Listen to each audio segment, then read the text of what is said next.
Assalamualaikum warahmatullahi wabarakatuh. Bismillah, alhamdulillah, wassalatu wassalamu ala rasulillah wa ala alihi washabihi wa mawala, amma ba'd. Anak-anakku, siswa-siswi MTSN Negeri 1 Kudus, rahimakumullah wa radiya ankum wa barakalakum. Semoga Allah senantiasa memberikan kita, keluarga besar MTSN Negeri 1 Kudus mendapatkan rahmat, ridho dan keberkahan dari Allah. Amin ya rabbal alamin. Anak-anakku yang berbahagia, kembali lagi kita bertemu pada kegiatan pesantren Ramadan online. Tentunya masih semangat ya. Semoga kalian selalu diberikan Allah kesehatan. Ya, yang lagi sakit semoga Allah memberikan kesembuhan.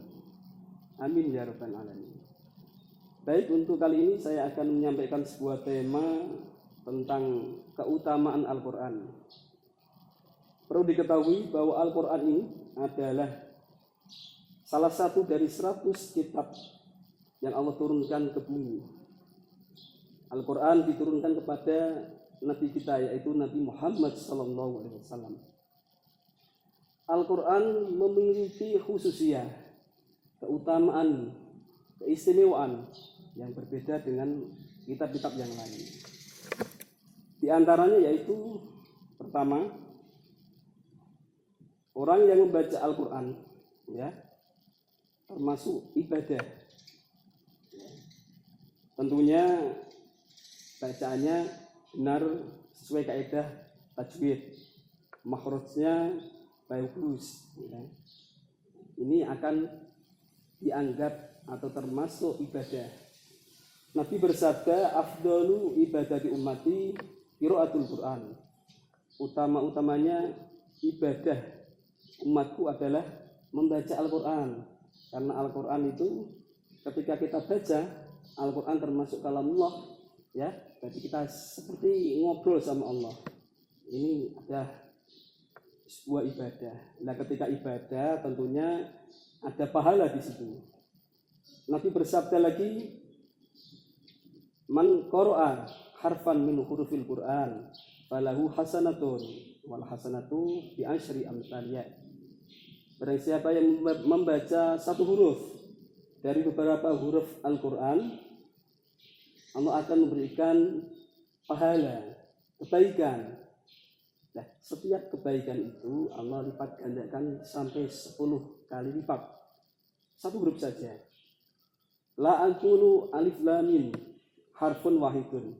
Nabi tidak mengatakan bahwa alif lam mim itu satu huruf. Walakin tetapi alifun harfun, walamun harfun, wa mimun harfun. Alif itu satu huruf, lam satu huruf, dan mim satu huruf. Berarti 3. Alif lam mim itu 3. Nah, ketika kita baca per hurufnya Allah lipat gandakan sampai 10 kali lipat. Berarti kita mendapatkan 30 kebaikan. Ini baru alif lam mim ya. Belum kita baca yang lain. Kesimpulannya adalah orang yang membaca Al-Quran termasuk ibadah. Walaupun tidak tahu artinya, karena alif lam mim kita tidak tahu artinya. Para mufassir sepakat dalam tafsir mereka ketika alif lam mim wallahu a'lamu bimuradihi. Mereka menulis wallahu a'lamu bimuradihi. Hanya Allah yang tahu artinya. Kemudian keistimewaan selanjutnya yaitu Al-Quran dibaca menggunakan lagu. Ya, tentunya ketika membaca lagu dapat pahala. Jadi ini disunahkan.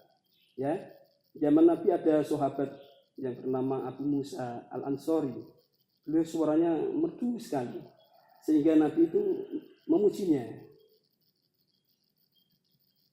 Laqad utita mizmaron min mizmari Ali Dawud. Sungguh kamu dikaruniai Allah suara yang bagus seperti suaranya Nabi Dawud. Kemudian Abu Musa Al-Ansari menjawab, lau a'lamu annaka tasma' la khabbartuhu laka takbiran. Seandainya saya tahu Nabi itu mendengar bacaan saya, maka aku akan membacanya dengan suara yang lebih istimewa. Ini Abu Musa al-Ansari. Dalam hadis Nabi yang lain, Nabi bersabda, "Iqra'ul Qur'an iluhunil Arab wa iyyakum waluhuna ahli fisqi." Ya. Hendaklah kalian itu membaca Al-Qur'an menggunakan lagu-lagunya orang Arab. Jangan sampai kalian menggunakan lagu-lagu orang-orang yang fasik. Seluruh dunia ahli Qurra seluruh dunia sepakat ketika membaca Al-Qur'an mereka menggunakan irama Arab. Di antara irama Arab itu ada lagu Bayati, ada lagu Soba, Hijaz, Nahawan, Sika, Jiharka, dan lain sebagainya. Nah, ini makanya anak-anak berusaha melatih untuk latihan membaca dengan irama. Ya, makanya kan nanti kalau di sekolahan ketika ada ekstra qiraah, ya, kita berusaha untuk mengikutinya. Ya, masalah suara kita bagus juga itu urusan lain. Minimal ketika kita menggunakan lagu kita dapat pahala. Syukur-syukur suara kita bagus. Pokoknya nanti pada mengikuti ya. Nanti urusan suaranya biar bagus, biar dipermak sama Pak Habib ya. Selanjutnya keutamaan Al-Qur'an itu, Al-Qur'an diturunkan Allah sebagai obat. Ya. Bisa digunakan sebagai obat penyakit batin seperti nifaq dan lainnya, atau penyakit dohir. Nah, ini Allah telah berfirman dalam surat Al-Isra, "Wa nunazzilu minal Qur'ani ma huwa syifaa'u wa rahmatul lil mu'minin." Kami telah turunkan Al-Qur'an sebagai obat, sebagai penyembuh dan rahmat bagi orang-orang yang mukmin.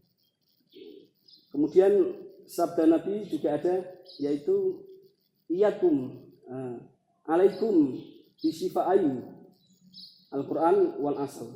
Hendaklah kalian menggunakan dua obat, yaitu pertama ada obat menggunakan Al-Qur'an dan madu. Kemudian ada lagi sabda Nabi, Al-Fatihatu lima quri'at salah, Yasin lima quri'at salah. Ya. Al-Fatihah itu sebagaimana yang diniatkan pembacanya. Kalau diniatkan untuk obat bisa, ya. Kalau kita lihat di TV-TV itu biasanya ada ruqyah, ya. Kalau orang Jawa ya apa namanya, iswuk atau jambe-jambe itu ruqyah.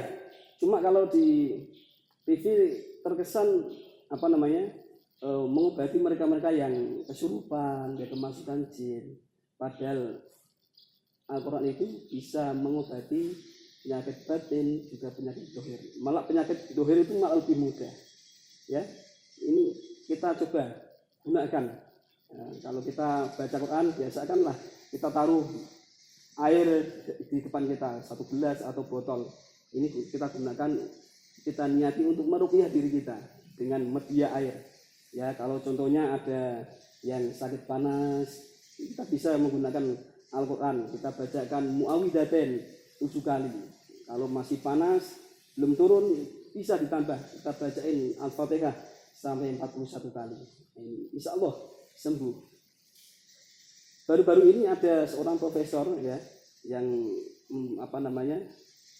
mengatakan bahwa ketika orang itu membaca Al-Qur'an itu katanya bisa menambah imun, bisa menambah daya tahan tubuh, kekebalan tubuh. Nah, coba anak-anak praktekkan. Jadi kalau di MTS, alhamdulillah untuk baca Quran saya lihat sudah menjadi tradisi. Hampir setiap hari, setiap mau mengawali pelajaran kalian sudah baca. Dan sekarang di rumah walaupun sistem online atau daring, kalian tetap bisa membaca Quran.